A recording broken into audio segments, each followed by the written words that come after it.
চতুর্থ শ্রেণীর শিক্ষার্থী আইমান। ক্লাস শেষে স্কুলের দোলনায় দোল খাচ্ছিল সে। বিধ্বস্ত বিমান থেকে উত্তপ্ত ফুয়েল এসে পড়ে আইমানের পিঠ ও হাত পায়ে। এতে শরীরের 40% দগ্ধ হয় তার।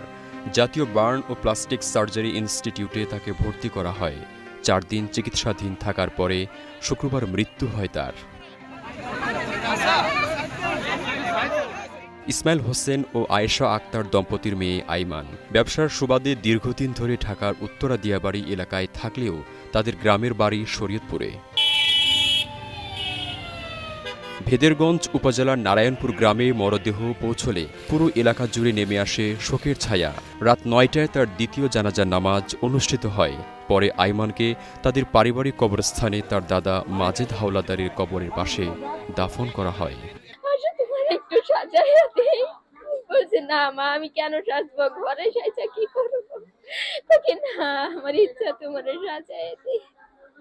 15 দিন আগে আমাদের বাসা থেকে বেড়াই গেছে। আমার নাতিন আমারে টাকা খরচ করতে দিত না।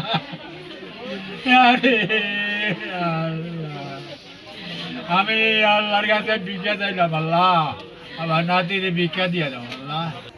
স্বজনেরা জানায় খুব মিষ্টি করে কথা বলতো আইমান।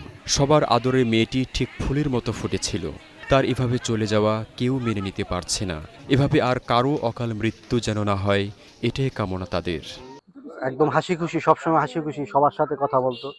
হ্যাঁ, এভাবে যে একটা মারাত্মক দুর্ঘটনার কারণে এভাবে চলে যাবে এটা আমরা কখনো ভাবতেই পারিনি। যদি কোনো দুর্ঘটনা ঘটে থাকে, কোনো রকম মানে অভিসন্ধি হয়ে থাকে, কোনো রকম কি কয় হয়ে থাকে, তাহলে সেটা সরকার সুষ্ঠু তদন্তের মাধ্যমে বিচার করা হোক। আর কোনো আইমান, আর কোনো মায়ের বুক যে না খালি হয়, আর কোনো বাবার কাঁধে যেন আর কোনো সন্তান না ওঠে, এটা এখনই পদক্ষেপ নেওয়া একান্ত জরুরি।